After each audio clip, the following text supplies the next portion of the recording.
Então, eu queria agradecer a presença, né, da professora doutora Lucília Maria Abraão e Souza, né, pelo aceite do convite, né, para participar dessa fala, né. O convite partiu para a Lucília de um projeto, né, que eu tenho em apoio, né, com apoio da Fundação Araucária, e é para a gente discutir um pouco a questão do digital, do imagético, né, do cyberespaço.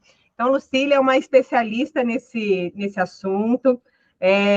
Lucília, né, tem uma grande admiração por ela, porque se sou quem sou hoje, é graças ao meu encontro com a Lucília, né? Então, quem me conhece sabe que eu tenho um afeto imenso, assim, por ela, né? Um afeto, um amor. Então, assim, eu fico sem palavras quando eu escuto Lucília, quando eu vejo Lucília, quando eu encontro Lucília. E tenho certeza que vocês também vão ficar, né? Tem a apresentação formal da Lu do currículo Lattes. Não sei se a Lu quer que leia ou não. Não precisa, não. Tá.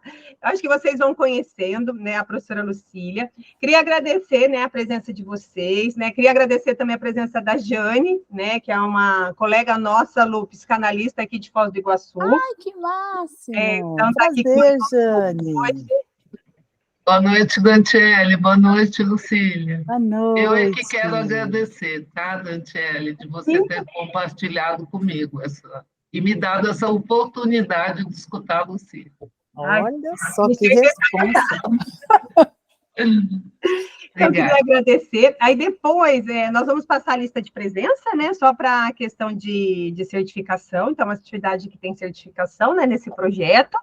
E passo a palavra para você, Lu, agradecendo mais uma vez você ter aceitado, né, o meu convite. Bom, eu que agradeço, assim, também com palavras assim, incompletas e insuficientes, agradeço, assim, a alegria dos nossos encontros, né, que são tantos, em tantos momentos de escrita, de partilha, de projeto. Então, Dante, agradeço muito, te parabenizo por esse projeto, que já está rendendo inúmeros frutos, né, dizer do meu afeto, do meu carinho por vocês duas, dizer também do meu imenso carinho, amor pelo Alexandre, um encontro feliz que a academia me proporcionou.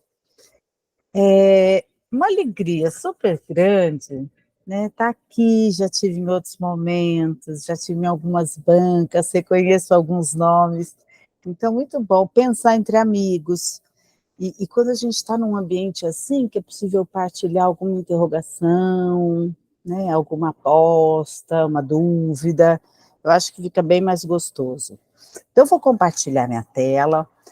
Pensei de mostrar para vocês alguns materiais desse museu, que é um museu totalmente digital. Foi o primeiro museu chamado de Numérique, né, na França.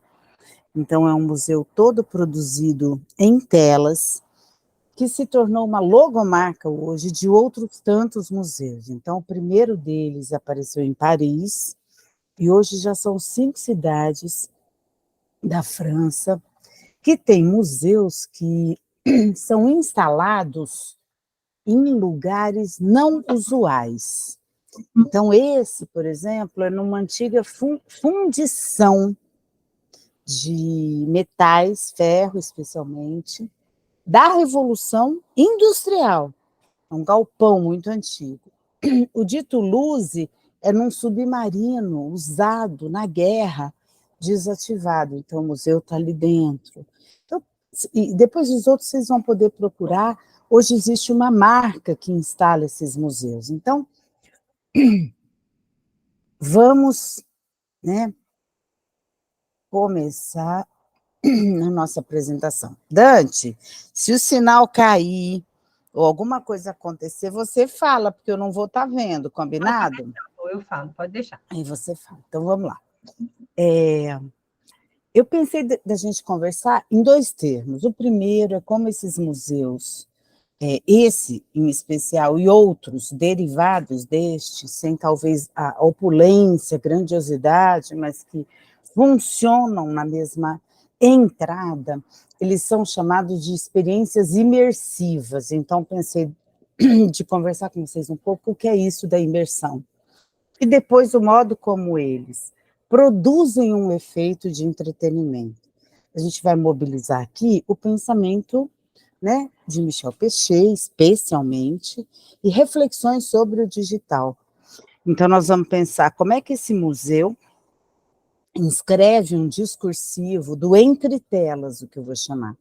É um discurso que se dá a ver entre as telas, entre janelas, na injunção da língua com a história, e o que sustenta esse museu, né, o que sustenta esse discursivo aqui é o discurso do digital. Nós teremos alguns apontamentos, então, para a gente pensar o discursivo, a gente vai a Pechet. Para a gente pensar o digital, tem o trabalho da Cristiane Dias, tem o trabalho da Eni, o trabalho da Robin, de saturação, e o trabalho da Dante também.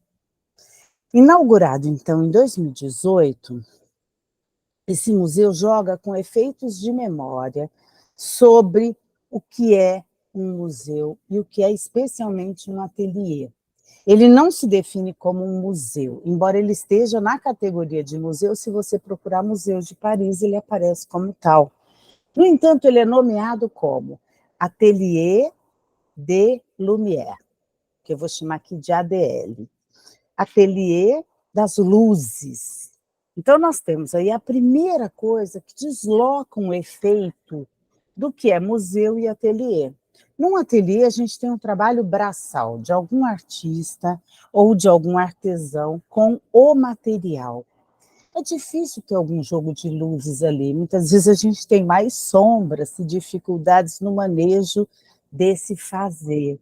Ele é suado, né? É uma peleja, uma briga com o material, seja qual ele for.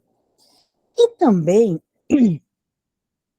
o que nós temos aqui é como esse ateliê passa a ser um lugar também de trabalho. Esse é um depósito, galpão, foi uma fundição enorme, é uma fundição assim, uma das paredes tem de altura 12 metros, tem 40 metros de comprimento, é um galpão enorme que produziu grande parte dos metais que fizeram a indústria na Revolução Industrial, na França, caminhar. Foi um lugar de produção de máquinas para a indústria têxtil e também de navios para transporte. Então, você imagina que é um galpão enorme. Talvez oficina coubesse mais a dizer sobre esse espaço, mas eles nomearam como ateliê. Por quê? Porque o fazer aqui é o fazer da arte, né? Então, são artistas que são a cada período homenageados. Eles ficam, aspas, em cartaz com uma exposição durante cerca de 6 meses e vão mudando os nomes desses artistas, né? Eu acho que vai ficar mais claro a gente observar isso com o material que eu trouxe. Então, qual o efeito de memória? Cristalizado pelo sentido legitimado, dominante para museu. Obras, lugar que, de alguma maneira, é um responsável por uma esfera de depósito de obras que são organizadas, conservadas, nomeadas e disponibilizadas. Aqui nós não temos obras, nós temos telas editadas sobre obras. O sentido legitimado para ateliê, um lugar de criação, em que algum artista trabalha com material. Aqui a gente vai ver um trabalho já feito, já produzido por quase 150 equipamentos de videoprojeção.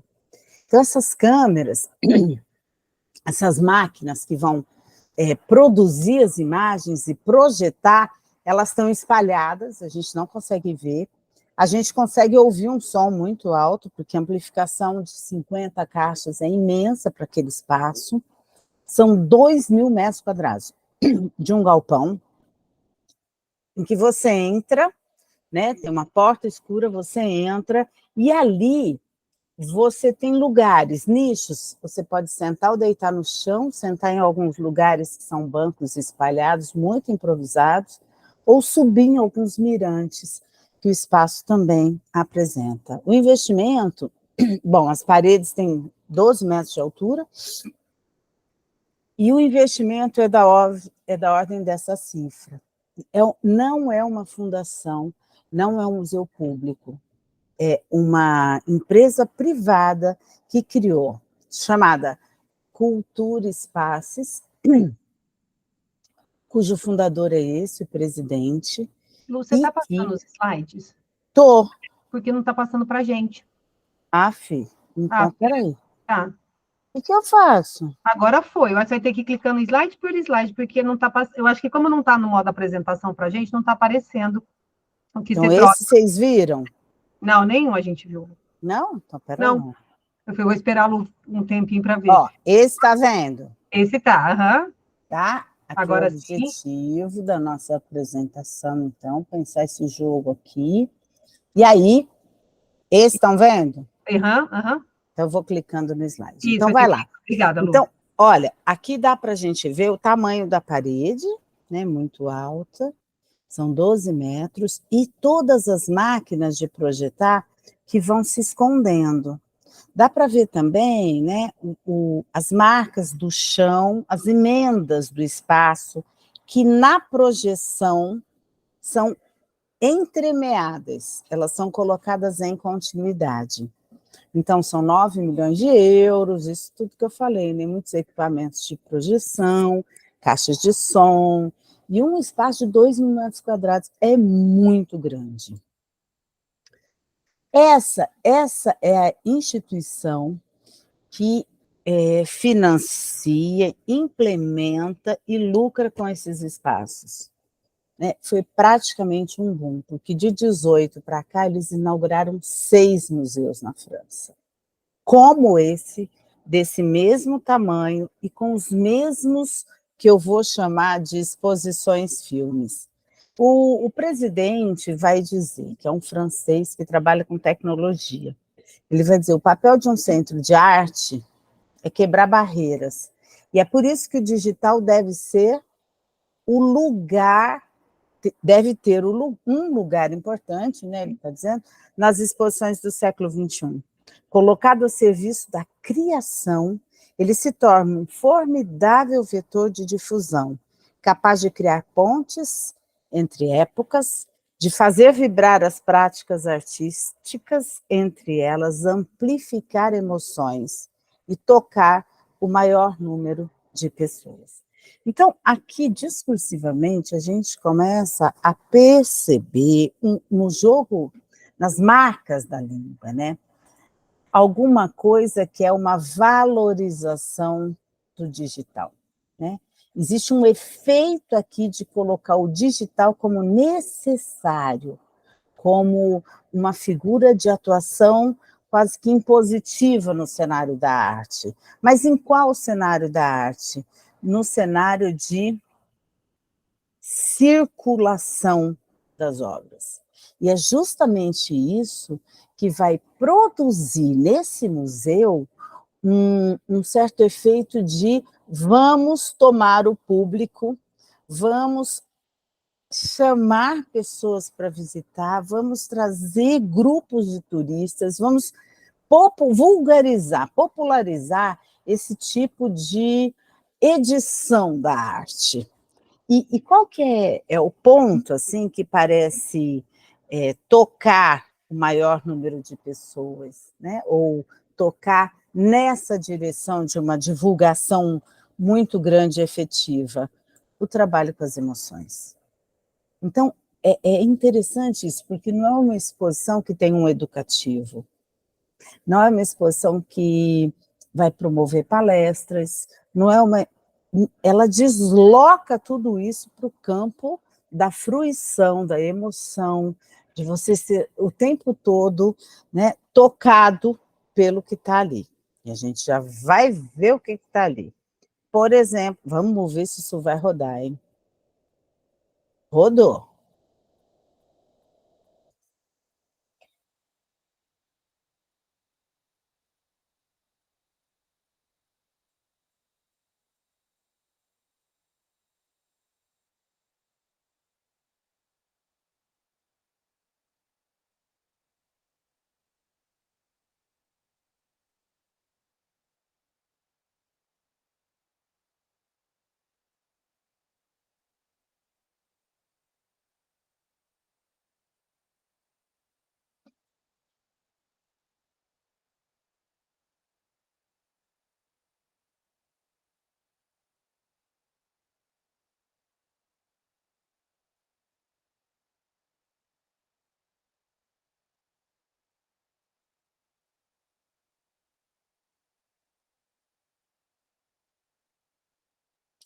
Vocês conseguiram ver?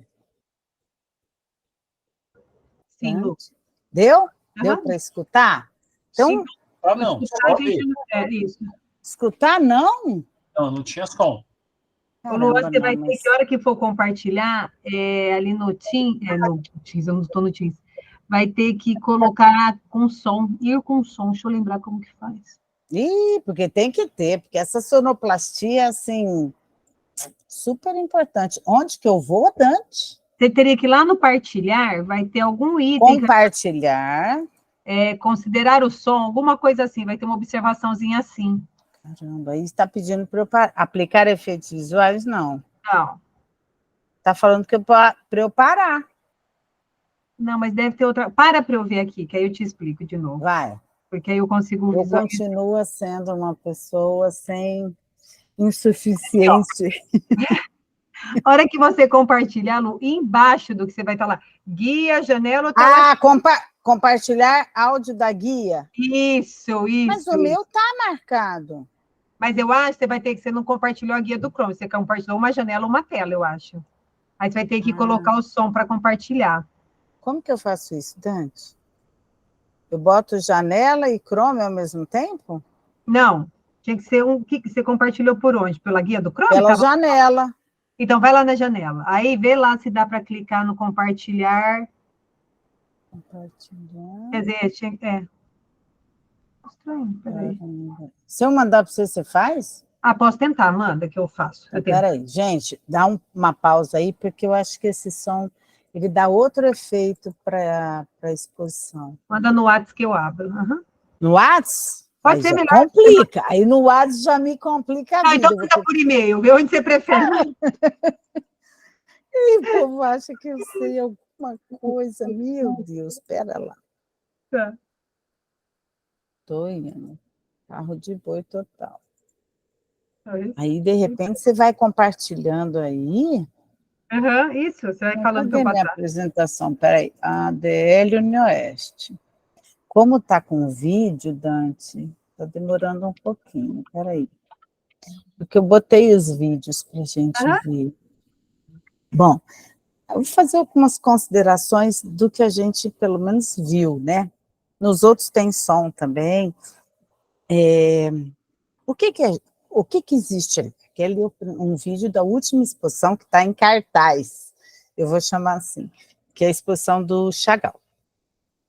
A gente olha para aquelas telas, é uma profusão de imagens, todas elas editadas, né? São pedaços de quadro, são personagens de quadro, são quadros inteiros, são fotos de quadro, que vão sendo coladas umas às outras em extensão. Dante, vê se foi. Beijo, Lu, espera só um minutinho. Chegando aí. Ainda não chegou, mas daqui a pouco chega. Eu vou até tirar isso da minha frente. Então, são fragmentos que, por um efeito de combinação de arquivos digitais, né, por edição de imagem, eles vão se deslocando. E com uma cor, com uma luz e com um som. De modo a produzir um efeito quase de um filme. Então, nós temos ali a inscrição de algo que satura o nosso olhar diante de um Chagall, porque as exposições elas promovem a profusão de imagens no teto, nas paredes e no chão. A primeira vez que eu entrei, a minha experiência foi quase de uma perda de noção de onde as telas começavam e acabavam, porque tudo se estende. Então, o efeito de gigantismo do espaço se soma a essa justa posição de arquivos digitais. Por quê? Num museu, a gente vê um quadro de Chagall, estático, parado, emoldurado, nomeado, né, com alguma informação sobre aquela obra em particular. Num museu, eu tenho o cuidado de produzir um caminho para o meu leitor visitante, né? Eu posso ir passando um quadro de uma fase, de uma época, de um determinado tema, tem alguma ordem, né? No ateliê de Lumière, o que aparece é uma explosão de imagens. Imagens de épocas diferentes, de combinações diferentes, de cores diferentes, que vão se jogando e vão balançando o leitor na direção de não precisar compreender, apenas se deixar submergir na fruição das imagens. E isso é algo do contemporâneo. Isso é algo que a tecnologia, em geral, faz conosco. Quando a gente rola, muitas vezes, o pergaminho, né, ou a barra do Instagram. Quando a gente fica numa navegação assim, meio a esmo, né, como que num labirinto, sem começo, meio ou fim, que a qualquer momento eu posso sair, desligar, ou, enfim, entrar por qualquer porta. Essa combinação labiríntica, ela apresenta, digamos assim, um funcionamento muito impactante no museu, porque se combina a imagem com o som e a luz, que nomeia esse museu. E aí, Dante? Foi? Senão Como eu ele vou é pesadinho, seguir ele sem... está abrindo, Lu. Eu vou seguir, pera lá. Vou seguir aqui, enquanto você baixa aí, pode ser? Isso, pode ser, isso. Aí, a hora que Ixi, baixar, gente, eu que já... pessoa mais Isso, confusa eu, né? Hã? aí, a hora Aí, que a baixar... hora que você rodar, aí você me dá um alô. Pode ser? Perfeito, pode. Combinado, então. Vou eu compartilhar de novo. Bom, então, o que que a gente tem aqui? Estão vendo? Tamo, Sim, Lu. Tá. Sim. Então, nesse ateliê, né, e aqui eu acho que dá para a gente ver, os lugares são caixotes, né, em que as pessoas se sentam, e dá para ver justamente isso, olha, um quadro à direita, um quadro diferente à esquerda, e pedaços do quadro de um e de outro que vão se fragmentando no chão e no teto. Né? Não há um acervo físico, não há mobiliário de artista, não tem material, não tem tinta, não tem cavalete, não tem dados da produção de uma obra, que tudo isso vai fazendo uma cenografia no museu para nos dar algumas coordenadas biográficas, o que a gente poderia pensar de uma fisicalidade daquela obra. Aqui não. É só edição, eu já estou... Né? Um funcionamento que aponta a edição de imagens gigantes articuladas com movimento. Então, é uma animação de imagens digitalizadas, sem nenhuma preocupação com o contexto. Né? Materialmente, essas imagens são dispostas, substituídas por painéis digitais de 10 metros, que funcionam como uma superfície para uma representação dessas telas, que essas telas são compostas, são editadas, elas ganham mais luz num ponto, elas ganham menos luz em outro. Essas marcas do artista, né, elas não podem ser identificadas como num museu físico. Por quê? Porque eu posso até olhar que tem uma pincelada aqui, mas eu não consigo ver as nuances. O que eu vejo é uma... Por quê? Porque esse quadro, por exemplo, esse quadro do Van Gogh, ele é muito pequeno. E ele, como está tudo dilatado, como está tudo agigantado pelo zoom da máquina, né? O que eu tenho é um movimento de aproximação e recuo que foi construído pelo que a máquina conseguiu. O Van Gogh jamais faria pinceladas desse tamanho numa tela desse volume. Então, o que eu tenho é a máquina que possibilita expor. Eu tenho o que a máquina tratou. Ou seja, um museu como esse ganha, e ganha muito, a partir de um trabalho de arquivo, que a gente pode tomar, né, como mais adiante eu vou falar, mas, sobretudo, por uma inscrição do digital, por uma edição. Eu clareio, eu boto uma luz aqui onde no quadro original não tem, eu apago a assinatura, eu corto antes, eu consigo produzir uma edição. E as pinceladas da tela física passam a ser substituídas por pinceladas de uma tela pixada, dentro de uma projeção digital. É por isso que eu tendo a pensar que o que nós temos aqui é um filme de animação. Né? É uma exposição filme de animação. Por quê? Porque esses efeitos da tela pixada e gigante, o que não é comum, porque a gente olhar uma tela do Van Gogh como essa, por exemplo, no computador é uma coisa. Só que você olhar com uma extensão de 40 por 10, ou de que seja 10 por 10, eu tenho um efeito que modifica a circulação da obra de arte. Então, é possível, então, uma imersão. E essa tem sido uma palavra muito repetida, desde exposições de shopping, né, em que você entra e tem uma projeção, shopping centers, né, exposições maiores, como, por exemplo, no Brasil, Frida, Leonardo da Vinci, Van Gogh, né? Só que aqui, esse conceito de imersão, ele é levado a uma potência muito maior. Por quê? Porque são as quatro paredes, teto e solo. Então, na verdade, uma caixa de projeção.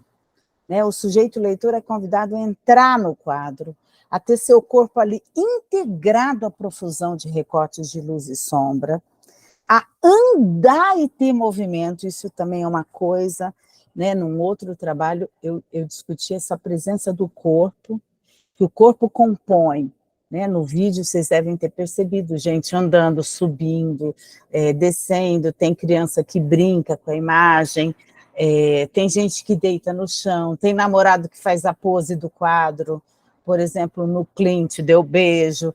Então você tem um retângulo imenso, escuro, como uma sala de exibição, e dentro daquilo você vai ter a sombra do corpo dos sujeitos leitores, dos visitantes, o corpo que entra ali como uma peça visível da exposição. Por exemplo, aqui, né? Essa foi uma exposição do Matisse, aqui é um possível mirante, aqui as pessoas vão se juntando, e é interessante que elas não ficam sentadas o tempo todo, elas se deslocam.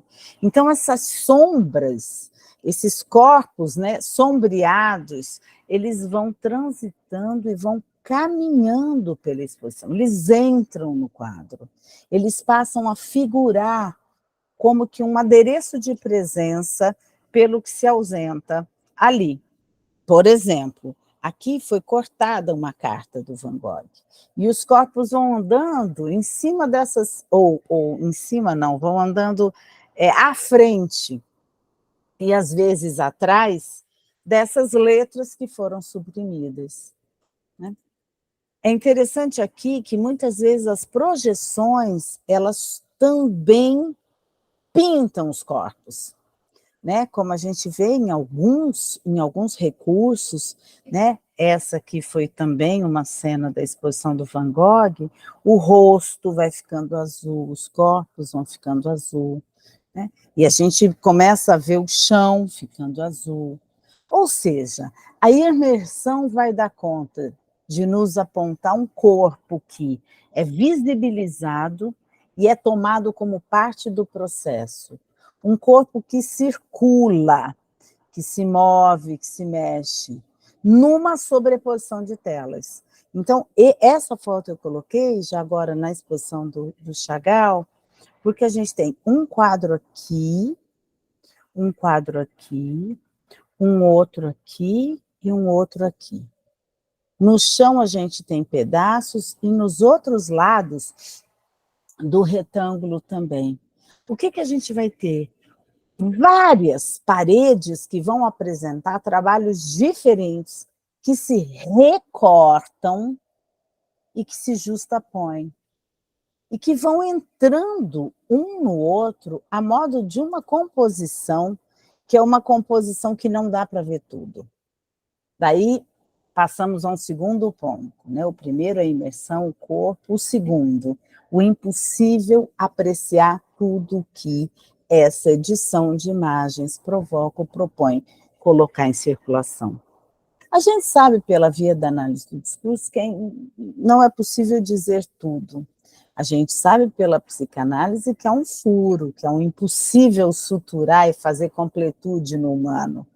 Só que aqui, isso se materializa de uma maneira quase que brutal, né?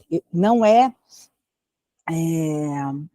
sem, por exemplo, a gente falar disso, sem contar com depoimentos de pessoas que tiveram crise de labirintite, que ficaram muito sufocadas, que não sabiam para onde olhar, que perderam a noção de onde pôr o pé. Porque imagina nessa cena, né? Cada parede está apresentando diversos fragmentos de vitrais que Chagall produziu. Então, para onde olhar? Onde colocar o corpo? Né? Tem momentos em que fica tudo muito escuro, tem momentos que explode em cor. Então, nós estamos diante de algo que satura pelo excesso e impossibilita tudo ver. Isso eu acho muito bacana da gente pensar, que é algo que a tecnologia faz, na repetição, no excesso, né? Numa composição de tudo do Van Gogh, do Chagall, do Klimt, vai estar aqui, tudo. Mas você não consegue olhar para tudo, né? O nosso corpo não consegue olhar de costas, por exemplo. Então, ao mesmo tempo em que algo de uma exposição volumosa e excessiva é colocado em curso, há também uma finitude, há também um furo nessas exposições, porque eu consigo olhar para um quadro, e às vezes um quadro, ele desliza na parede, correndo, e eu perdi o lance, então eu vou ter que esperar a próxima exibição para conseguir assistir, né?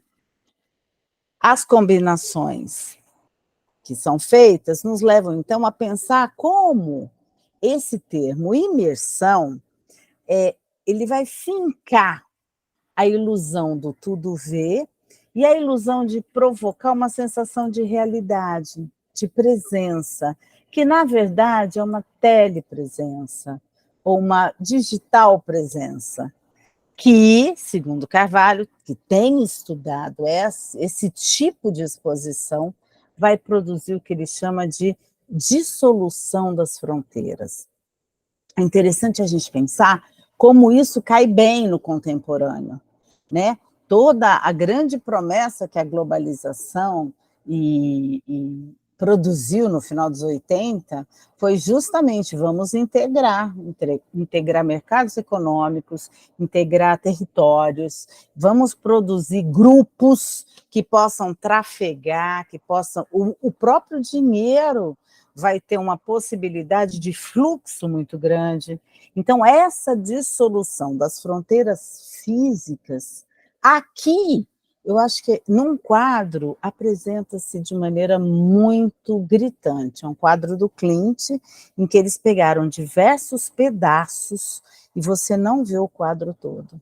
Você vai vendo pedaços que são jogados, que são projetados, né, ao longo da exibição. Esse traço de dissolução de fronteiras funciona nas exibições com diferentes desdobramentos, né? Em cada pintor isso comparece de uma forma, né? Por exemplo, na exposição do Chagall, nós tivemos muitos documentos biográficos, muitas fotos que foram projetadas junto com quadros, né? Numa outra exposição, por exemplo, sobre a pintura japonesa, não tinha documentos, os quadros eram anônimos, então eles fizeram um grande guarda-chuva. Mas o fato é que é sempre a saturação da imagem. Uma saturação que nos diria, uma saturação como a nos dizer, é preciso que o fluxo continue, continue, continue. E esse abarrotamento visual, ele vai ter uma inscrição do excesso. E é interessante porque você acaba uma exibição, sobem os créditos no que eu estou chamando de o filme, exposição filme, e começa outra. E você sai, começa outra, né? São horas de projeções. Bom, o que a gente pode dizer, então, desse excesso visual? Primeiro, todo o espaço da sala é preenchido pela animação. E não se sabe exatamente para onde olhar. Então, é como se o corpo não tivesse condição, o corpo humano, com todas as limitações, inclusive do nosso aparelho e da nossa pulsão escópica, né? Do nosso aparelho ocular e do nosso prazer de olhar, ele não consegue, ele não sabe para onde dirigir, para que parede dirigir, né, o olhar, visto que tudo está explodindo em cor. Mas não é só cor e luz, é som. Por isso que seria importante se a gente conseguisse ouvir, porque os sons, eles vão produzindo como que uma narrativa junto com as imagens, né?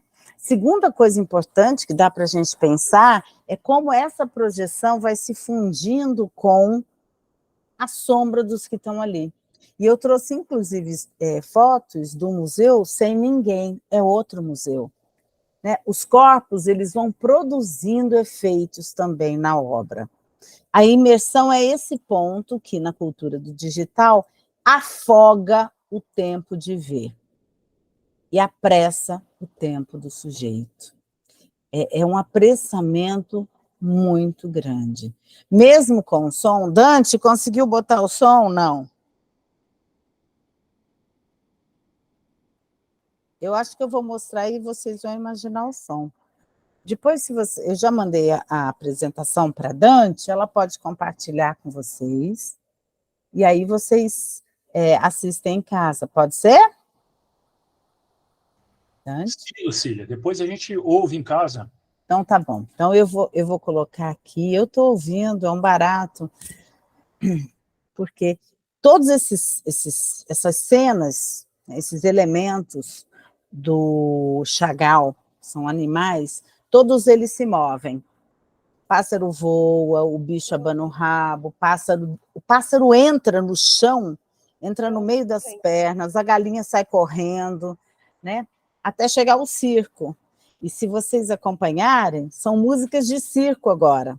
E os holofotes, como se você estivesse num circo, olhando para um picadeiro. Está vendo?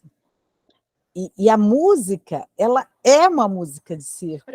Então, o efeito é quase que de alegria, de fruição, mas você vai ouvindo a voz das pessoas conversando, tem gente que bate palma, né?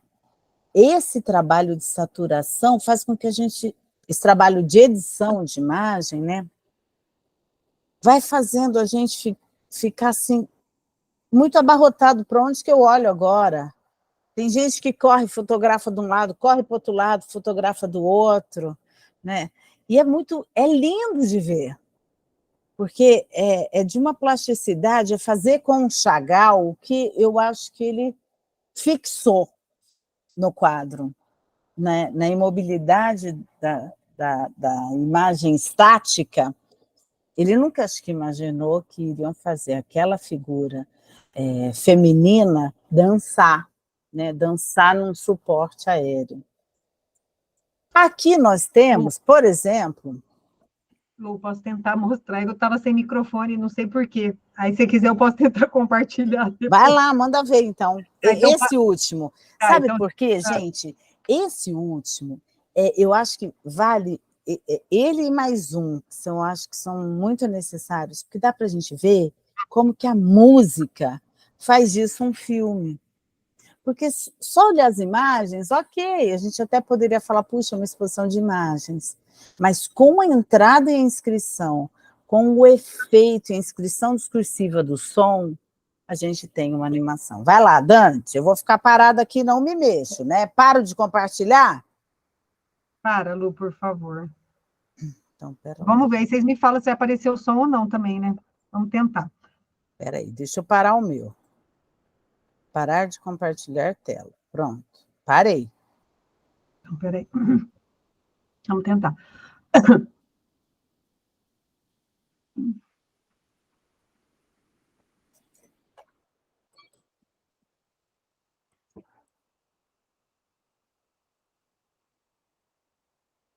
É esse aqui, né? É esse aí. Me falam se está indo o som. Está indo? Não. Não, Não? Puxa, não. E se você colocar em modo de apresentação, Dante? Será que não é isso? mas eu pus, quer ver? Vamos ver. Pera. Eu pus também em modo de apresentação. Agora que está em modo de Vai. apresentação. Vai. Tá indo? Não. Não tá, né? Não está nem passando o vídeo. O meu, vocês viram passar? Passar sim. Não, que estranho. É que é muito... Não. Aqui tá passando, olha que coisa louca. Pera aí, vamos tentar de novo. Deixa eu parar.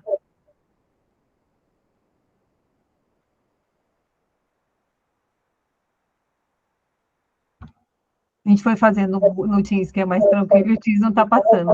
No Teams, não, no...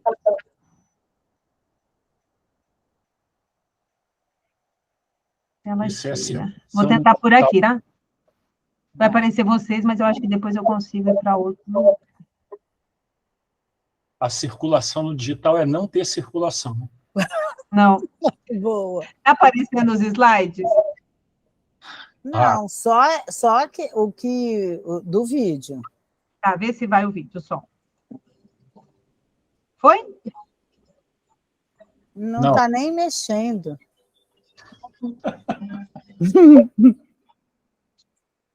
Então eu digitar mas o look, tá?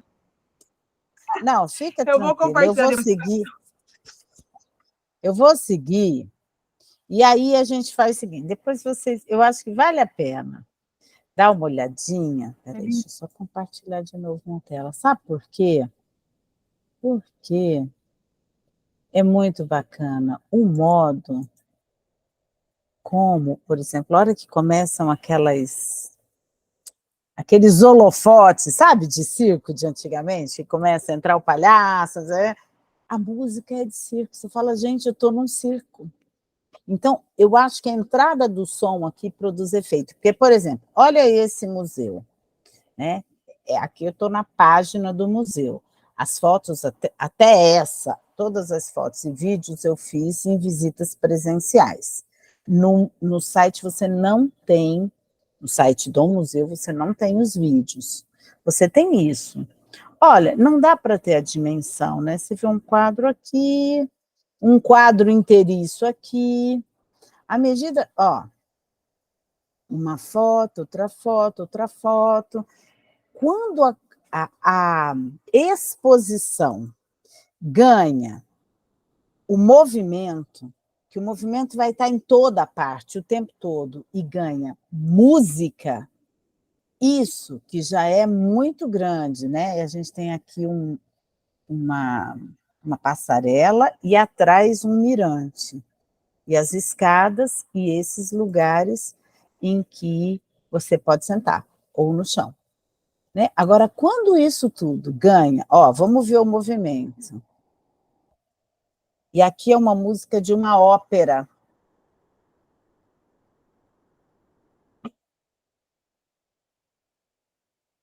E é interessante, depois vocês assistam, que vocês vão ouvindo a voz das pessoas.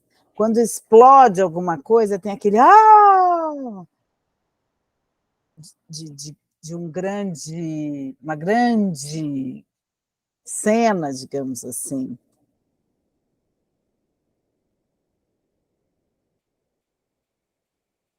Oi, desculpa. Bom, então depois vocês assistem, né? Estáticas, as telas significam como fotografia, de modo muito diferente do que quando estão postas como exibição em um museu convencional, onde são catalogadas, nomeadas, organizadas.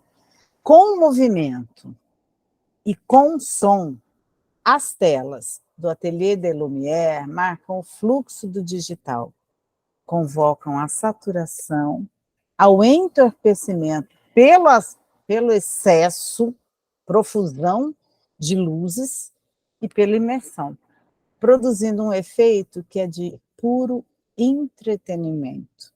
Então, essa é uma aposta que eu fiz depois desses 3 anos estudando esse museu. O que se espera ali é um momento de fruição, de prazer, né? De ver grandes projeções de imagens, de poder se deliciar olhando e de poder ter alguma experiência sensorial. E aí, isso dialoga muito com o que o diretor disse, né? O nosso objetivo é produzir emoção. Não é conhecimento, não é cultura, não é arte. É algo só da emoção.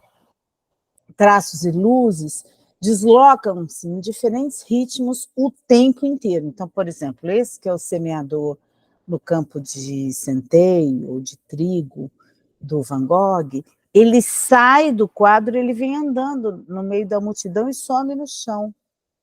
Isso amplifica a ideia de uma imersão e de você estar dentro do quadro e estar perto dos personagens, das figuras dos quadros, em que pese o sujeito leitor poder entrar no quadro, ter o seu corpo e a sua sombra integradas ao quadro, né? Ver-se como parte da projeção da obra plástica, tida como mais representativa daquilo que pode ser e deve ser dito sobre um determinado pintor. Então, nós temos aqui uma edição, o que deve ser dito, né, sobre Van Gogh. Essa é uma primeira questão. Como montar esse arquivo? Então, esse é um primeiro trabalho.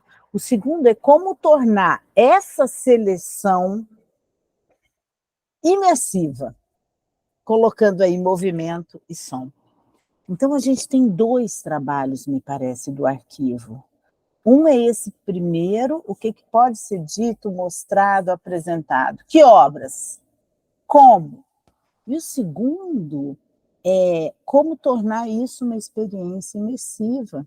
Como fazer com que os leitores sintam-se emocionados com as imagens em movimento e com os sons. Por exemplo, tem um outro quadro do Van Gogh, que são os corvos, né?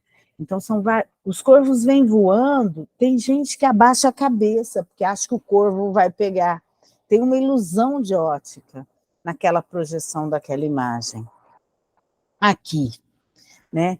Esse quadro, por exemplo, uma pessoa está olhando para lá, outra vira para trás, você fica correndo para perseguir as imagens e tentar ver a maior quantidade delas. Tem um coreano que eu chamo ele de Han, tem um nome antes, que é o coreano maluco que está publicando muito e escrevendo umas coisas bem interessantes, professor na Universidade de Berlim. Ele vai dizer que no contemporâneo a cultura arrebenta em todas as costuras, em todos os limites e fendas. E ele vai dizer que a cultura do digital é uma cultura deslimitada, sem fronteira, descosturada, com uma hipercultura. São conteúdos culturais heterogêneos que vão funcionar pela justaposição. E ele vai dizer isso em quase tudo, né? Ele vai dizer isso do cinema, das bibliotecas, das lives. Ele vai dizer que funciona colocando o heterogêneo misturado, justaposto. E funciona sem uma costura. Pode aparecer um papagaio, depois os 2 trabalhadores dormindo, depois um vitral, não precisa ter uma continuidade.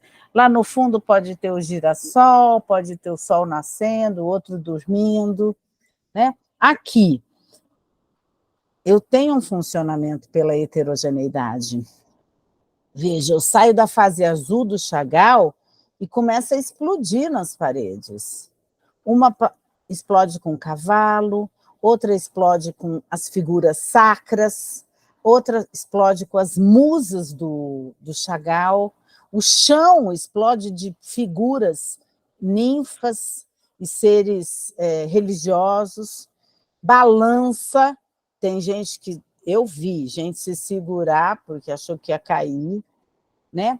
E aí você vai tendo pedaços de quadro que são assim, ó, produzidos com esse efeito de sem costura, né? Então, o Han está certo de nos dizer que esse é um funcionamento do contemporâneo pelo digital.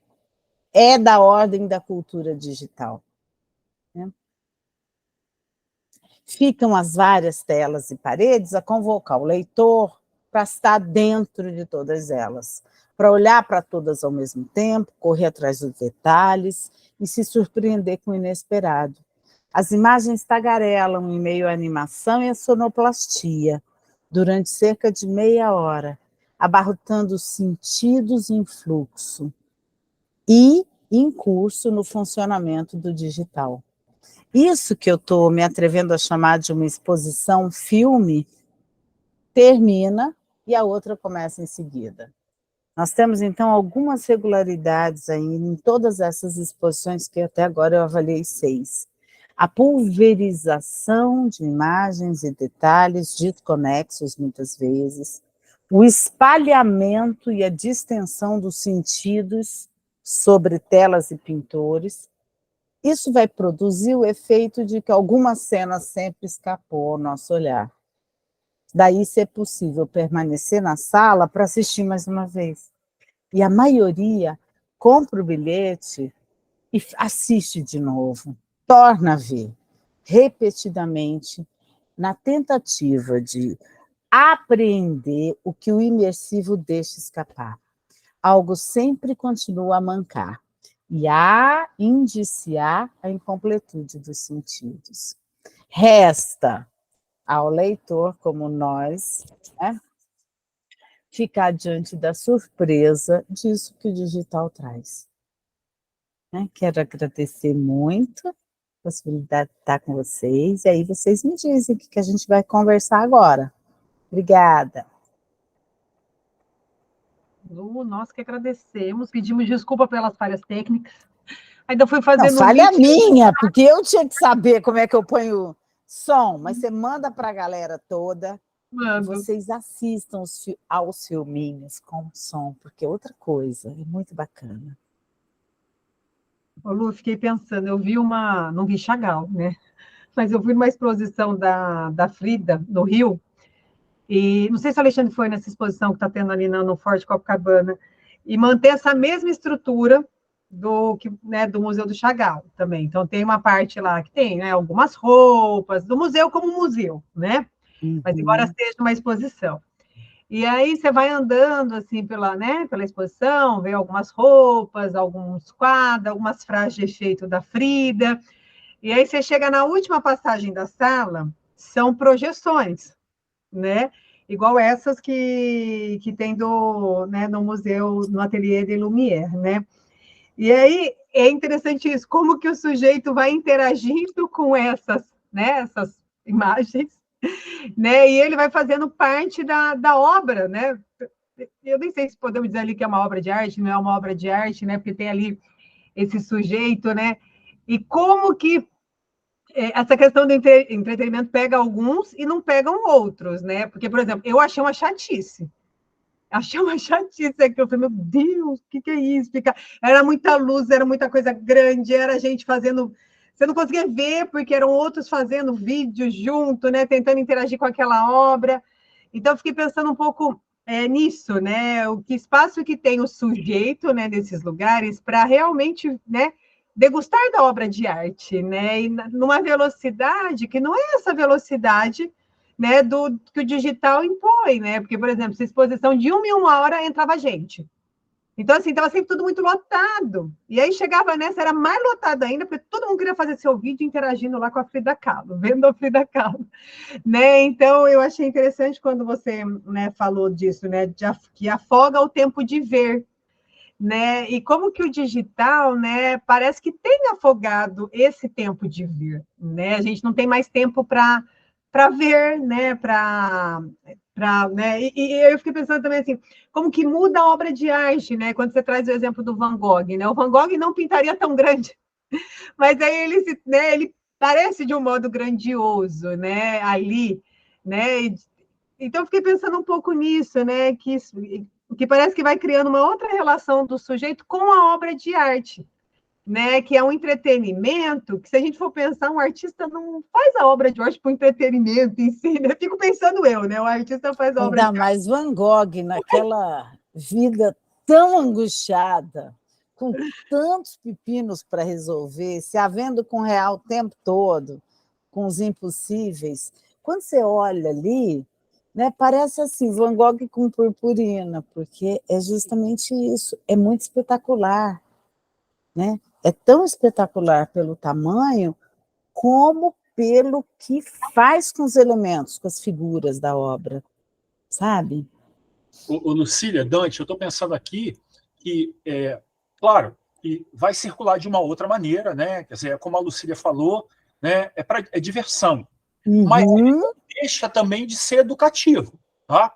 Porque assim, ele tem uma coerência, não tem, Lucília? Né? Você está expondo, sei lá, veja, você foi ver Frida Kahlo, né? Você vê a Frida Kahlo numa outra dimensão, né? É como se a gente estivesse passando uma tela de celular, né? Só que você está dentro da tela, né?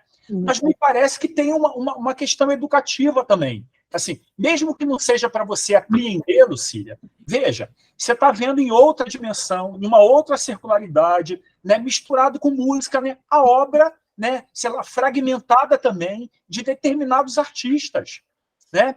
E aí é uma linguagem que talvez, né, eu, né, próximo lá de ficar sexy, como a Célia falou hoje, entrando nos 60 anos, né, não consiga me identificar, né, porque tenha talvez alguma dificuldade para entender esse digital, né? Mas é uma linguagem, né, que o jovem, né, que você tinha falado aí, Lucília, alguma coisa própria da globalização. Você falou assim, aquela proposta da globalização parece que está, né? Então me parece que tem uma linguagem aí, quer dizer, não parece, né? É uma linguagem, né, que vai capturar outros sujeitos, né? Que não tem esse tempo para ficar adorando, por exemplo, uma imagem, né? Ali olhando para a pincelada, né? Com aquela paciência, né? E fica uma hora, né? Ele vai no Louvre, mas ele tem que ir ao Louvre pelo menos uns 6 meses para ele conseguir ver tudo. Aí é tudo acontecendo ao mesmo tempo. Isso é incrível, se você pensar, né? Olha, eu concordo super, tanto é que eu fiz isso um projeto de pesquisa. A primeira vez que eu fui, eu fiquei assim, arrebatada, é a palavra. Porque a exposição de abertura foi Van Gogh. Então, quando eu vi aqueles corvos voando, quando eu vi o vento batendo no campo de centeio, o centeio voando, né? Quando eu vi, de repente, o trabalhador abraçando essa camponesa, assim, eles ficando mais... Oh, gente, mas como que consegue fazer isso? Quer dizer, os donos, os fundadores eram 2 especialistas em tecnologia de tratamento de imagem. Então, eles foram trabalhar com que imagens? Com imagens muito bonitas. Eles tiveram que fazer pouca coisa, era pôr o corvinho para voar, pôr o peixinho para nadar. A obra já era o esplendor. Eu tive 2 momentos que eu fiquei muito tonta, em que você fica, olha para lá, olha para lá, parece que você está numa caixa, assim, mas eu achei aquilo de uma sensação de sufocamento, né? Assim, teve gente que se sentiu assim, estou numa aflição, claustrofobia, mas eu acho que a tua colocação é muito bacana, por quê? Porque é uma discursividade que dialoga com um público muito grande. Tanto é que tem fila do lado de fora. E se você não fizer reserva online, com muita antecedência, você não entra. É gente do mundo inteiro indo ver esse museu. E isso foi uma coisa que chamou muito a minha atenção. Assim, ônibus de coreanos, asiáticos, sabe? Eu falava, gente, mas o que esse povo vem aqui ver? Tanto é que revitalizou a rua. Começou a ter comércio, começou a ter barzinho, café, bistrô, não sei o que, não sei o que. Então, assim, e esse do submarino, que aí o que é? Ali é um galpãozão, né? Você já fica, porque aí o banheiro é um banheiro que parece um banheiro de uma metalúrgica, uma coisa assim. Eles ambientaram todo. Mas esse do submarino, você desce, quem tá conseguindo fazer as visitas, sai dali escandalizado.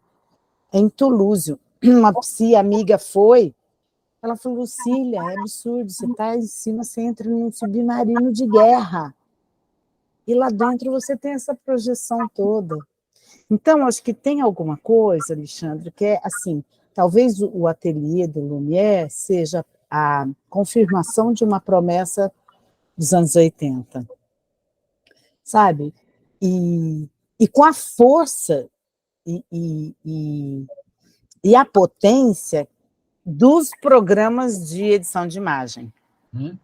Né? Não acho que é uma coisa ruim.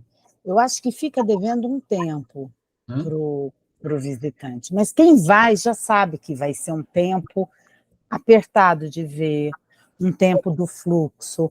Porque, assim, eles não prometem nada além disso. Por isso que eu trouxe, né, a voz do diretor. E ele vai falar, a gente quer que vocês tenham um momento de prazer, de encantamento, vejam o que é possível fazer com um quadro. Ele não tem nenhuma pretensão educativa, os museus, né? Esses que estão se replicando. E são todos eles com uma marca que me parece interessante. Então, é Atelier de Lumière, Bassin de Lumière, Chateau de Lumière. A promessa é a luz, é a tela, não é outra. Né? Eu acho bacana, embora, né, eu acho que tem essa como é que eu vou falar? Eu ia falar, essa passada de rasteira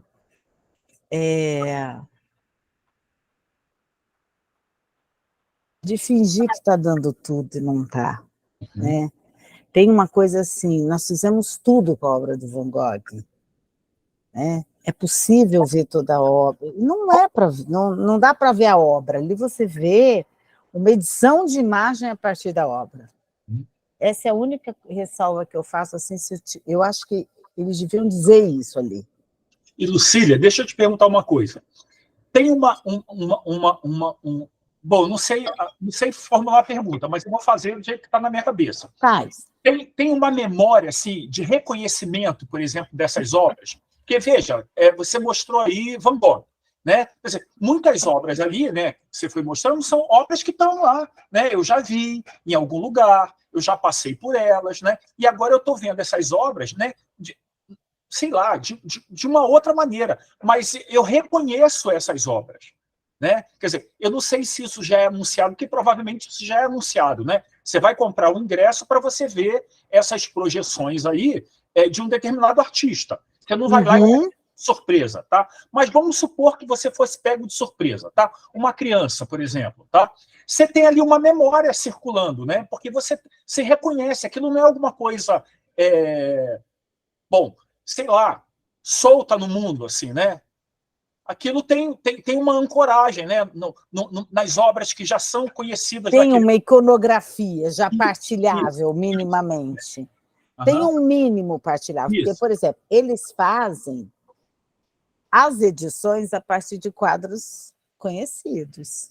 São quadros famosos.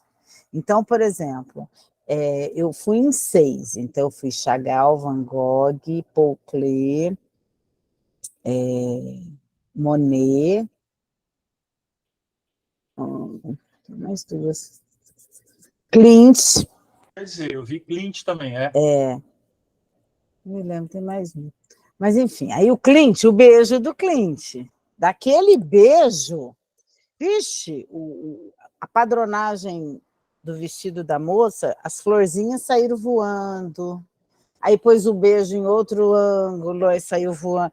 Então, assim, tem obras que são icônicas. Então, por isso que eu acho que tem 2 trabalhos de arquivo. Um é assim, fisgar Por exemplo, o do Chagall, eles fizeram o teto do Opéra. Então começou a aparecer um monte de fotografias do Chagall, desenhando. Depois, como ele fez um grande círculo do que a gente chama de canvas, que é o papel da tela, né, no chão, pintou, e depois teve a instalação. Então, você vai vendo as fotos. De repente, tudo aquilo vira o teto do Opéra e começa a girar como se fosse um carrossel. É uma coisa, um esplendor. Eu acho que se ele visse, ele ia falar, gente, como que fizeram isso com o meu quadro? Né? Eu nunca tinha pensado. Né? Essa do circo, os elementos do circo, eles pegaram a bailarina, a equilibrista, a moça do cavalo, a musa, e puseram tudo misturado. Agora, tem um mínimo sobre Van Gogh, que é isso, da ordem do memorial, na ordem do que vai do repetível. E junto tem alguma coisa um pouco diferente, um quadro menos conhecido. Então, você tem esse trabalho de arquivo, né? O que está no cânone, o que está nas enciclopédias, o que está nos museus, o que todo mundo conhece, papapá. Agora, eu acho que o grande pulo do gato é o que se faz depois desse arquivo montado. Tá, nós vamos expor 50 telas. Ali você perde a noção de quantas são. Porque como são várias, em várias paredes, enfim, vamos lá, o nosso corpo são 30, 40 telas, ok. O que se faz com isso é que me parece o pulo do gato. Como colocar nisso animação e uma sonoplastia para contar uma história. E são todas obras sonoras conhecidas. Então, vocês vão ver, são pedaços de peças de ópera, música clássica, jazz. Né? Tem uma cena, por exemplo, que o Chagall vai para os Estados Unidos, aí colocaram todas as bandas de jazz, ele andando. Então, é uma composição muito interessante. Eles só contratam gente fera. Gente fera, que eu digo, é assim, se você olhar as curadorias, diretor de imagem, não é a mesma equipe, vai mudando. Eles convocam profissionais da universidade, artistas, músicos, para compor essa segunda etapa. Como fazer um quadro virar um filme de animação e entretenimento. Né? E aí a música faz o bicho. E como você já entra, já tem uma música de entrada. Você entra no quadro, teve gente que eu vi dançar. Né? Dançar junto, assim, com aquela tela. Então, eu acho que tem um valor bacana. E eu acho que está na onda. Agora, isso está sendo simplificado e traduzido para a nossa realidade de uma maneira muito pobrezinha. Eu fui na do Leonardo da Vinci, por exemplo. Nossa, é muito simples. É isso que a Dante falou, é chato, um monte de gente na frente, atormentando, lugar pequeno, pulando, sabe? Ali é uma coisa muito grandiosa. E entra um tanto e tem que sair para entrar outro. Então, não abarrota, você acaba tendo um espaço de circulação, sabe? E tem uma sala em anexo. Se você não está gostando daquilo, você pode ir para uma sala de cinema, dentro do museu, assistir a um outro filme. Então, acabou, eu acho que é um cinema pós-moderno, curto, sabe? Cinema mudo pós-moderno, alguma coisa assim. Acho que pega e surfa numa onda de você não estar lá para estudar nada. Né? Mas você tem um reconhecimento, por exemplo, quando entra às vezes uma tela muito conhecida, você escuta assim um oh, sabe? Tem alguém, olha, você acaba tendo, né? Esse efeito do que já é assegurado como legitimado para falar de, por exemplo, Paul Klee. Né? Esse do peixe que eu passei para vocês, a coisa mais linda, lindo, que são várias obras do Paul Klee, em que você tem vários peixes, eles puseram tudo navegando no mesmo mar, e de repente aqueles peixinhos todos entram no fundo do teto do prédio e aparece um submarino. Então são composições muito requintadas mesmo, sabe?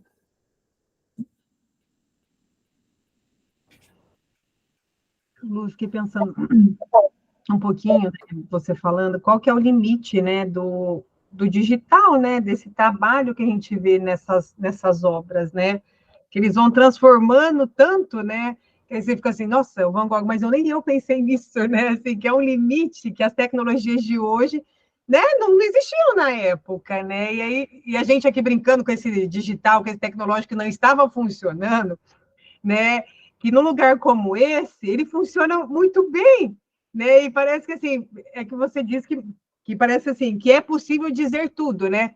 Embora a gente, né, esteja divertido que não é, o visitante não está, né? E aí para o visitante é maravilhoso, né? Esse entretenimento, né? Mas aí eu fiquei pensando um pouco nisso, né? Qual que é o limite da arte em si, né? De um outro artista fazer intervenção numa outra obra de arte, né? E aí lembrei um pouco daquele caso meu Deus, da filha da Elis Regina, né? Uhum. Artificial, que fizeram um encontro numa empresa que apoia a ditadura, e eles eram contra, assim, como que isso vai mobilizando, né, uma memória que aquele sujeito que fez a propaganda quiçá saberia, né? Assim, eu fiquei pensando um pouquinho nisso, né? Nesse, né? Que parece que no digital a gente está sendo exposto cada vez mais ao não limite, né? Sempre pode ir mais além, mais além, mais além, mais além, mais além. E a gente vai ficando assim, né? Embasbacado, né? Vai indo, né? Nesse efeito que às vezes vai saturar, vai, né, tontear, mas a gente está lá degustando, né? Fiquei pensando um pouco nisso, assim, né? Da tua fala, né? Diz que é impossível, mas parece que diz, né? Oi, Jane. Eu fiquei pensando nisso, que parece mais além do princípio do prazer, né? Um excesso, um sem limite, né? Não sei. É uma coisa muito nova, né, Lucília? Mas que a mim me assusta um pouco, talvez. Lembrei aí da colocação do Bauman, né? A sociedade do espetáculo, parece que tudo, né, tem que ser muito, tem que parecer que não, tem que apagar a falta, né? Né? E o que me preocupa é esse público desavisado, né? Como a Dantielli falou. A gente minimamente tem uma noção, mas ali parece que tudo pode, né? Inclusive fazer outras coisas com as telas dos artistas, né? Será que eles iam gostar? Será que não iam? Como seria isso? Eu acho que isso Mas que você é está trazendo fantástico, é né? muito bacana. É muito, Né? Qual o muito limite? diferente, O que a né? gente pode, até onde podemos, mexer? Sim. Né? Porque ali, Aham. por exemplo, tudo é muito calculado. A Uhum. luminosidade da tela, ela está editada ou para você ficar numa penumbra, ou ficar no escuro, ou para explodir em cor, ou para clarear tudo. Isso é calculado, né? Veja, quando um artista pinta, ele não faz um cálculo do que vão fazer com a obra dele. Então, esse trabalho de edição pós, ele vai assumir, eu acho que a parte mais importante desse museu. Como editar e fazer quadros virarem um filme de animação com sonoplastia agradável. E nisso se escamoteia a falta. Porque parece que você viu tudo do Van Gogh, quando, na verdade, não viu. Quando, na verdade, tem um monte de coisa que ficou de fora. Por exemplo, o Van Gogh que pintou aquele quadro, Os Comedores de Batata, que é um quadro sinistro. Né? Eles estão em torno de uma mesa com pouca comida, é a fome, é a guerra. Quando ele Isso não entra, né? Isso não estava. O pior não entra, O entra pior não. só o espetáculo. Porque o pior, se entrar, Ah, vai convocar, né, no leitor algum tipo de interrogação, que não é da ordem do entretenimento, da diversão. Exatamente. Né? Pode ser que eu me sinta tão angustiada que eu não volte. Mas, Lucília, uma pergunta para você e para a Jane. Mas será que, por exemplo, os comedores de batata não poderiam estar também? É um quadro mais escuro, né? Mas será que também não poderia ser editado? Né? Não poderia ter mais batata do que tem? Né? Poderia ter mais batata do que tem. Pois é, porque eu fico imaginando assim, o que não cabe? Né? O que não cabe nessa exposição, gente? Talvez, assim, seja uma exposição para alguns artistas, né? Porque você precisa de cores, de movimentos, né? Mas eu fico imaginando, pode ser qualquer um, pode ser a Mona Lisa sozinha, né? Encontrando o próprio Da Vinci, por exemplo, né? Então você pode tudo, né? Assim, eu sei que não é tudo, mas eu fico imaginando, parece que não tem um limite. A tecnologia promete que é tudo. A gente aqui, com o nosso referencial, a gente diz, isso é engodo, a gente não pode tudo. Só que ali, você olha e fala, gente, eles fizeram um circo com quadros isolados. Aquilo, para mim, por isso é que eu fiquei para gravar de novo, o holofote que nos traz a memória do circo. Né? Ou de um destaque, ou de uma premiação, ou de uma surpresa, porque o holofote ele confunde um olhar, depois ele foca em algum lugar para dar destaque. Então, dá para fazer tudo com os comedores de batata? Dá.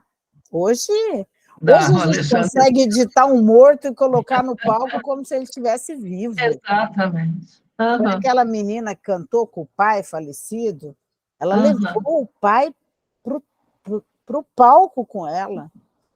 Aqui na USP, por exemplo, está tendo uma carestia de cadáver na medicina.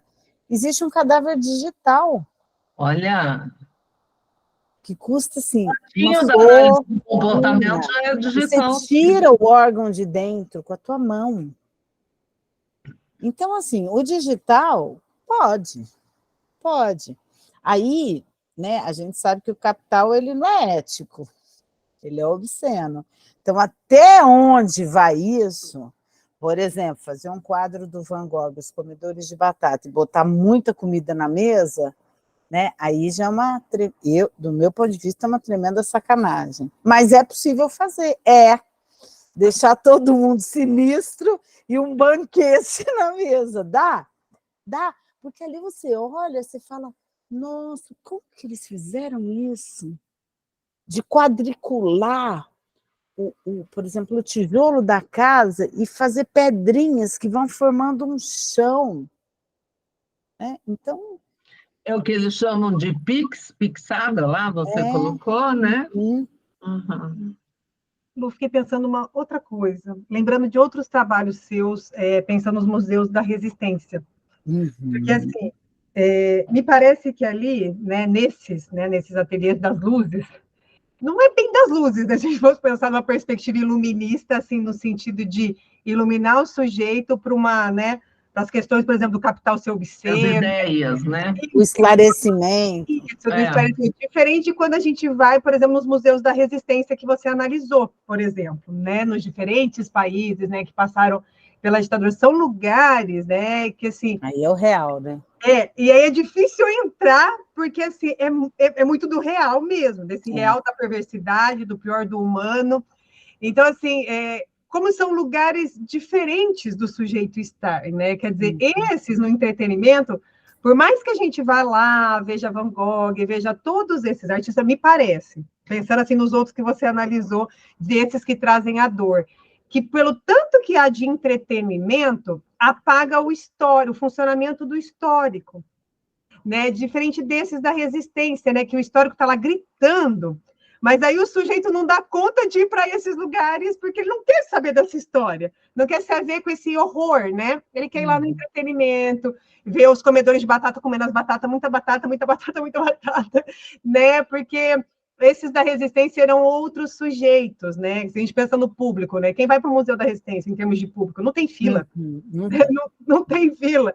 Então, fiquei pensando um pouco nisso, né? Como que parece que esse entretenimento, que me parece que está a serviço do capital, né, apaga o que é assim, desse histórico do humano que precisa pensar nisso que é o seu pior, né? Em termos de historicidade, de histórico, né? Para não repetir, né? E eu não sei se, assim, se no digital a gente tem algo assim, né? Que mostraria, que mostra uma dor, assim, sabe? Eu fiquei lembrando dos seus outros trabalhos, assim, da poeticidade que a gente via, assim, de uma poeticidade que vem pela dor, que me parece que no entretenimento apaga isso do poético, assim, por mais lindo que esteja, né? É muito bonita, muito legal. Mas com isso deturpa a memória também, né, Daniele? Deturpa a história. Eu queria ver esse trabalho do Museu da Resistência. Esse e outros museus, né, o Memorial da Resistência em São Paulo e outros, eles apontam para dizer dos desaparecidos políticos, né, da dor, da perda, da brutalidade do Estado. E assim, todas as exposições, elas vão, é como o dedo, né, elas vão apontando para o impossível da história, impossível, né, da violência, do inominável, do horror. Enquanto você estava falando, eu lembrei de um museu que eu fui no Peru, em Lima, que se chama LUM, Lugar de Memória, e tem uma cena que eu fiquei assim, que era uma cena das crianças desaparecidas, né?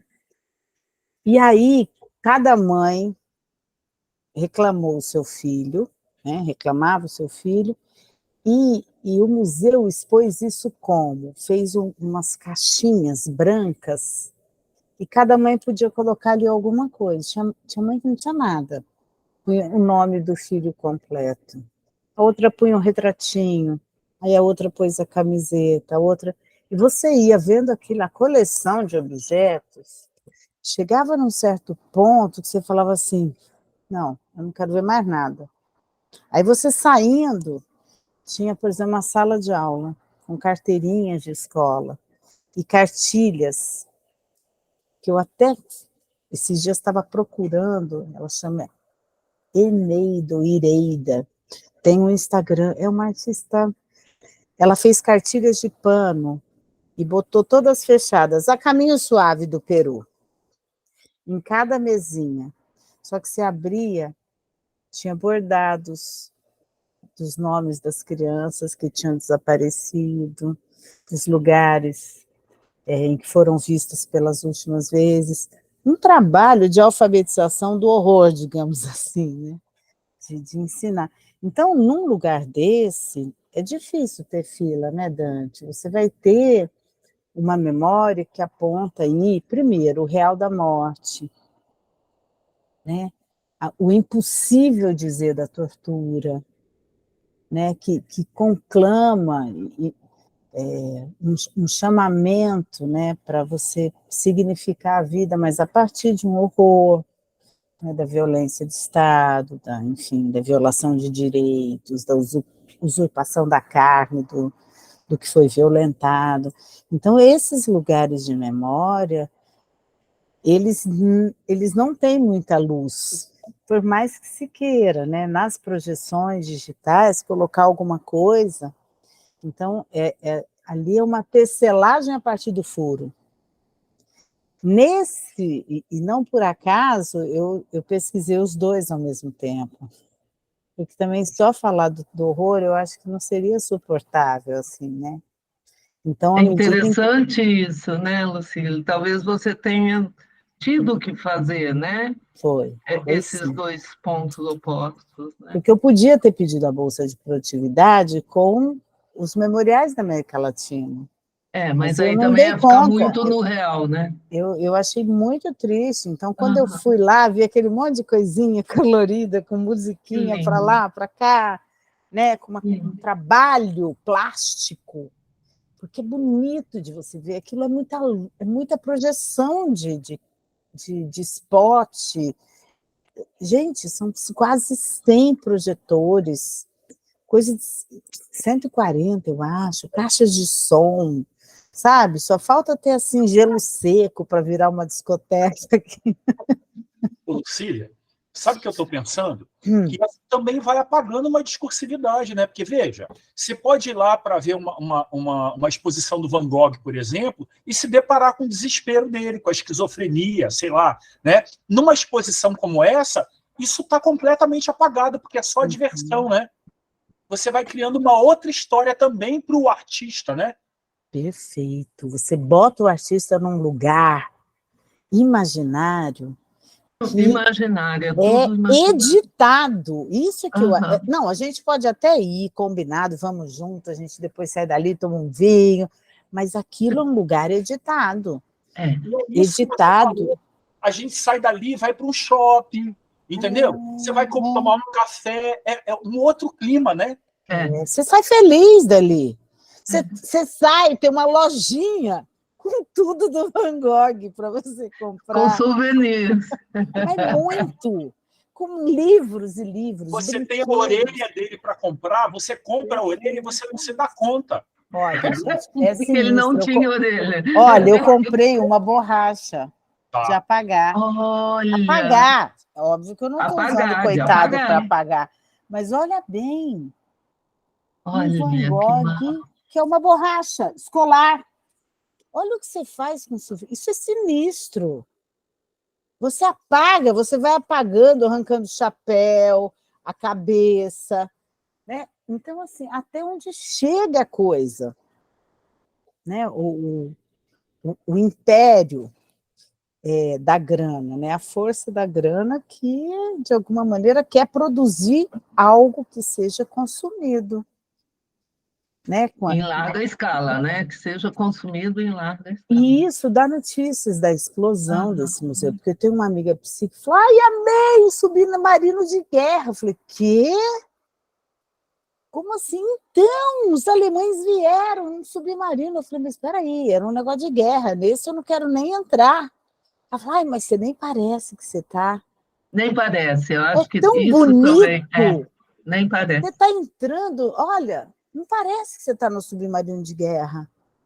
Como muitas vezes a gente fala, né, de pessoas que vão em campos de concentração e tiram fora, como se não tivesse. Como lá na Praça do Valongo, no Rio, o pessoal vai de skate, picha nas pedras, pula. Então, quer dizer, o tratamento dado ao horror é muitas vezes, nas nossas instituições, um tratamento assim, a maquiar, né? O próprio Memorial da Resistência, eram 9 salas, hoje a gente tem 3 celas. Elas sumiram, elas foram derrubadas, né? Então, assim, esse calamento do horror, e você bota uma coisa, né, uma edição de imagens em cima. Agora, eu acho que tem um consumo da arte, por exemplo, o dia que eu fui no Van Gogh, eu saí dali que eu falei: gente, ele estivesse vendo isso, eu acharia isso um horror. Porque toda a pobreza material, para que ele fizesse as telas, a pobreza do ateliê, ele não tinha ateliê, né? Quem viu o lugar, ele foi enterrado fora do cemitério, porque tinha se matado. Passou fome, passou frio, alucinou daqui e dali, enfim. Teve uma vida muito incompreendida. Aí você vê uma coisa tão exuberante, parece que tem uma distância, assim. A consagração, que a gente sabe que veio depois, papapá, papapá, e que dá notícias de altas cifras no mercado artístico, isso tudo se choca com uma vida de muita privação. Então, é uma forma de editar. Dava para fazer uma exposição muito soturna, triste. Era um outro viés de leitura, um outro recorte do arquivo, né? Dá para fazer um ou outro. Esse museu quer lançar luz. E uma luz que é uma luz que inebria. Tem hora que você não sabe, você quer ver tudo, porque é muito bonito. Plasticamente é bonito. Você olha para cá e você fala, para cá, e você quer ver no teto. Então, quer dizer, tem uma coisa do olhar, né? Como se a gente pudesse olhar 360. Tadinho de nós, a gente não olha nem direito o que está na fuça, né?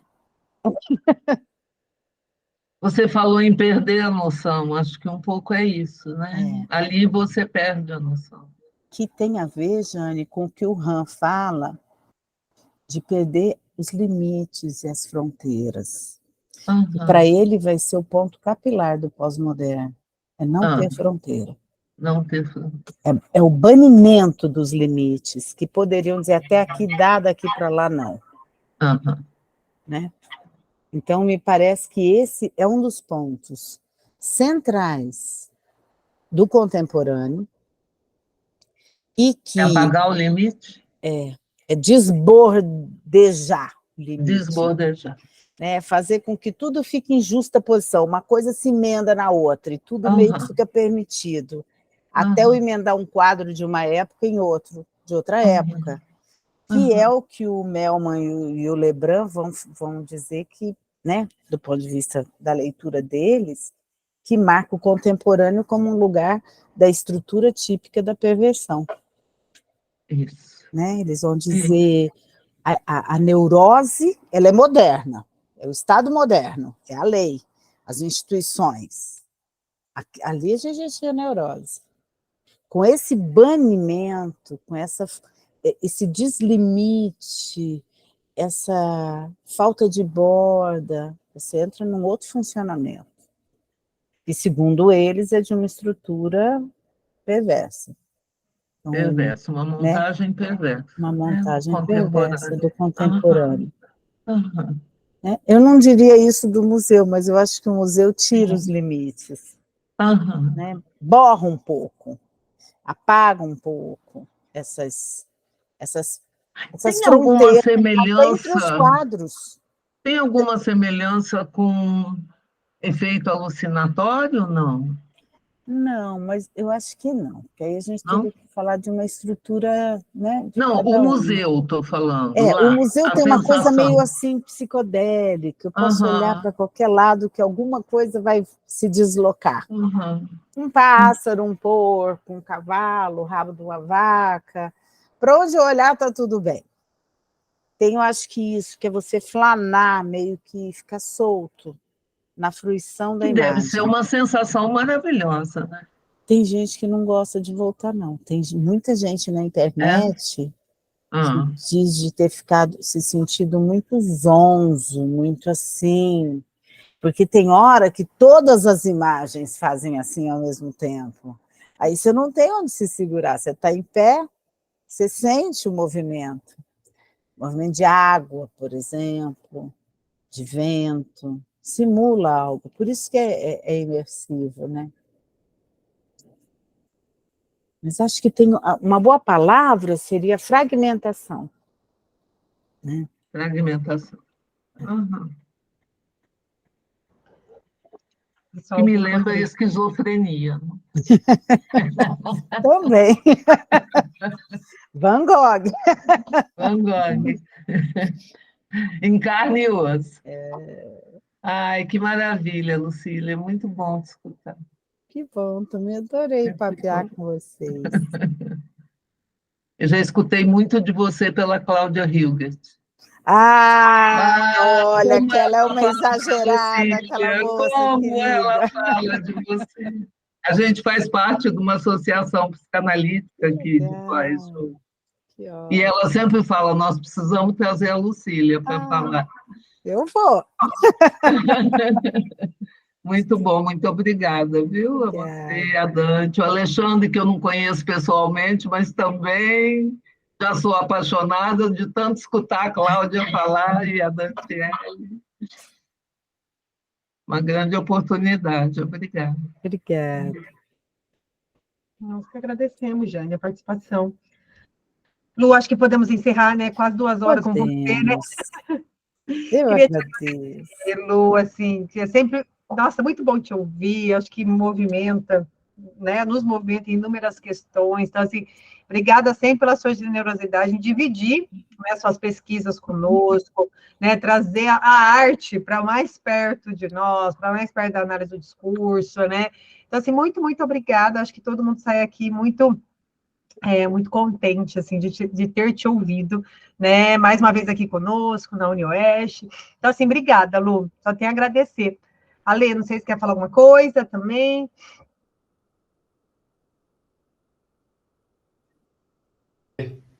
Bom, eu só quero agradecer também, cara. Eu sempre fico cada vez mais apaixonado pela apresentação da Lucília, assim, coisas que nem passam pela nossa cabeça, a Lucília vem, né, e surpreende, assim. Eu fiquei encantado, quero agradecer.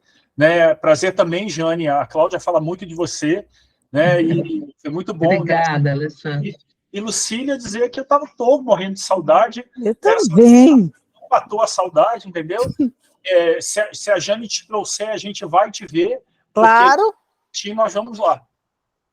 Pretendo. Vamos ver. E pretendo trazer você e a Dantiele também, tá? E a Valentina vai de quebra. A Valentina vem junto. Eu que agradeço. É sempre um prazer conversar, sabe, com todos vocês. Alexandre, Dante, hoje foi um prazer, Jane, estar com você, os alunos, orientandos, e foi mais uma provocação, assim, sabe? Eu acho que a gente tem que dimensionar a extensão do tecnológico do cotidiano, nas coisas assim, porque assim funciona, né?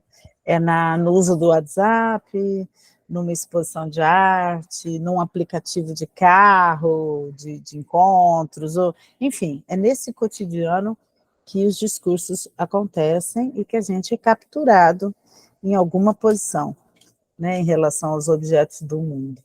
Então, eu agradeço muito, foi um prazer, e a gente se vê. Saudades. Beijo. Obrigada. Pessoal, a lista de presença estava ali, aí logo mais a gente envia os certificados também, tá bom? Beijos.